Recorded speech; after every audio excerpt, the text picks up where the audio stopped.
if you want your life to be successful, you will not let yourself do certain things because you're just no good at them. Once you get that picture down, then you can find the paths wherever the paths are. You're open-minded. The Holy Grail of investing. It's 3 pages long, and it explains basically this important thing, because when that epiphany happened to me and how I would do it, it changed everything. And it's so important for the average person who's listening. And let me explain why that is. Because the average person who's listening, too many people, think that they can go into this very difficult zero-sum game of betting against the consensus and be right. You know what I mean? In other words, investor says, I'm going to go in the markets, I'm going to make money. Betting against the consensus and be right. Right, because the consensus is built into the price. Okay. Okay?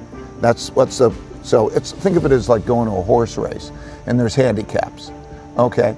You're not going to pick the best horse, and you're not going to pick the best company. A terrible company can be a better investment than a terrific company. A terrible company could be a better investment, just like the terrible horse can be a better investment, because the odds that are changing, like you go into that becomes the long shot.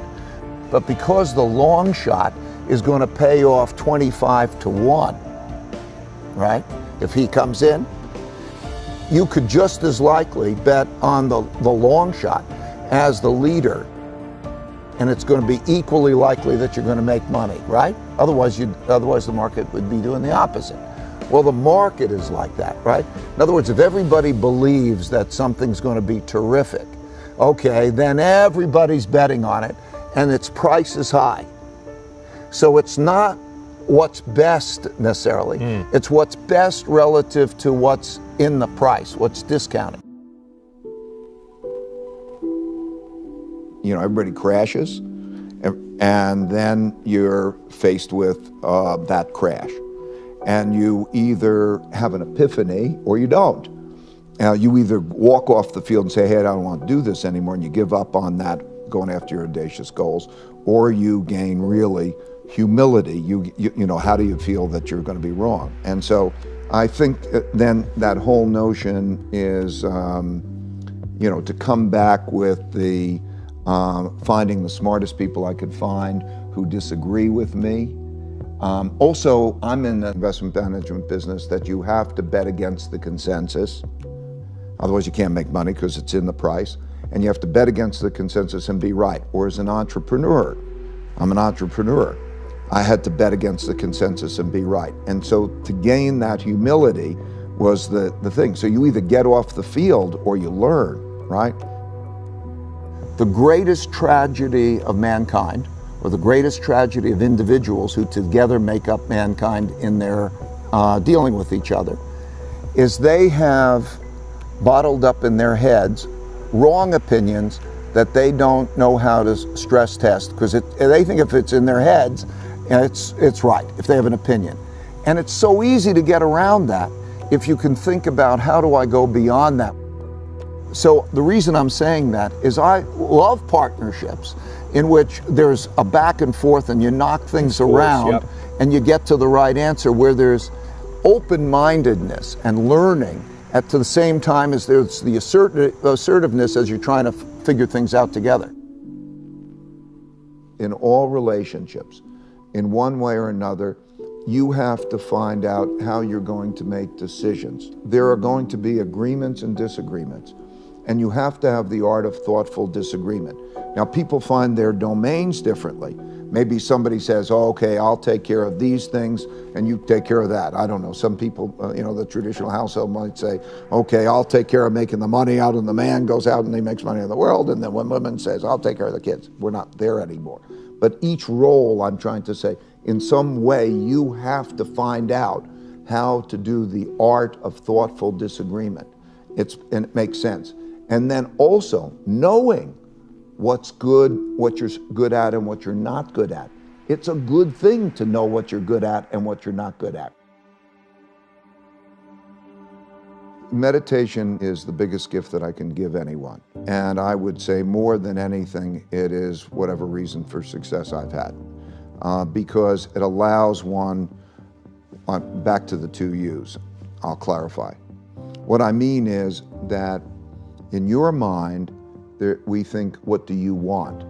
And the reality is, when you look at the neuroscience and psychology, that there are different parts of your brain that want different things.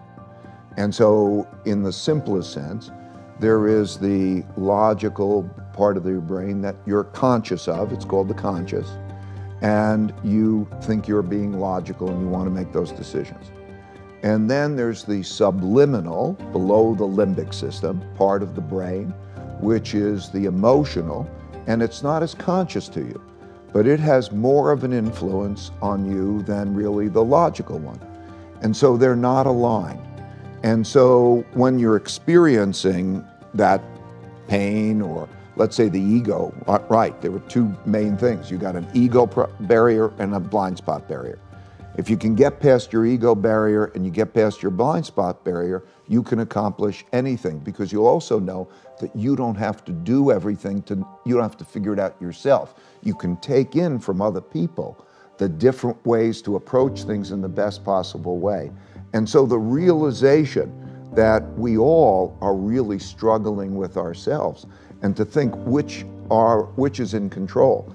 Meditation helps to deal with the alignment of those two things, because both are valuable. In other words, intuition, imagination, the things we really love come from our subliminal us's, right? Our needs, whatever they may be, they come from here, that subliminal. They may be valuable, they may be damaging.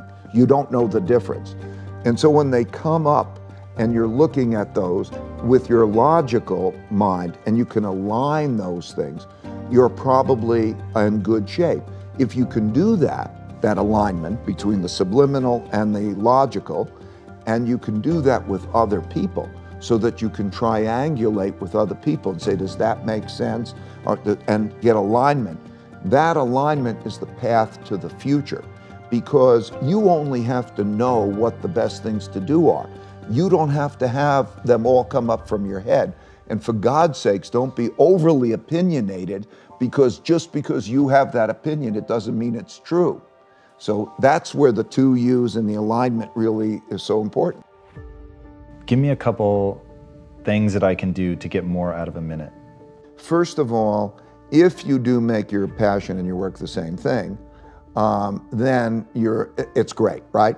Because your passion, whatever it might be, you're a painter or you're an entrepreneur and whatever that is, and you find that more enjoyable than going to a ball game, let's say, then that becomes a passionate thing. That's one thing. Second, to know how to work with people who can do things really well to get the most leverage out of people, okay? Third, how do you get yourself really, what are the right work habits? Anyway, there's a whole bunch of those kinds of things where how do I, what you say, how do I get it done without me doing it? Who's the best to do it, and how do I get it? And all of a sudden you open yourself up to all different possibilities of how you can do that, right? No time. Struggle well, or tough love. Okay, I put those words together because that exemplifies the fact that people don't think they go together. And so if you start to realize struggling well is what will get you what you want, okay, rather than avoiding struggle, that's what I'm trying to convey. And so if you realize that, then you will go to the struggle. You won't be averse to the struggle. And you will think, and then under that in the book, I wrote all these different ways of what it means to struggle well, okay? How you have thoughtful disagreement, how you listen to maybe you're not good at that or not, how you learn, how you navigate all the ways through that so that you get stronger. Because if you don't struggle, you won't get stronger, okay? So struggling well, go above it, Okay, struggling well, a big element is to go above your struggle, just like you did. You look back and say, okay, am I struggling well, rather than be in it and doing those things. So there are a lot of different ways of how to struggle well, But if you know, okay, that struggling is a good thing. Okay, if you want to be strong, it's a good thing. If you worry, you don't have to worry. And if you don't worry, you have to worry. Okay? Because what I mean is, if you're worrying about what can go wrong, chances are you will create the protections against that thing going wrong, and therefore that's good. And if you're not worrying about the things that are going to go wrong, then they'll probably, the things you never expect are going to come and hit you. Okay? And so it sounds counterintuitive. If you worry, you don't have to worry. And if you don't worry, you better worry. But what it means is that process of, okay, go to the thing, go to it, and enjoy it. View these things as puzzles. Your personality will change. You'll enjoy it, okay? Because life is a puzzle. It's a going through the jungle.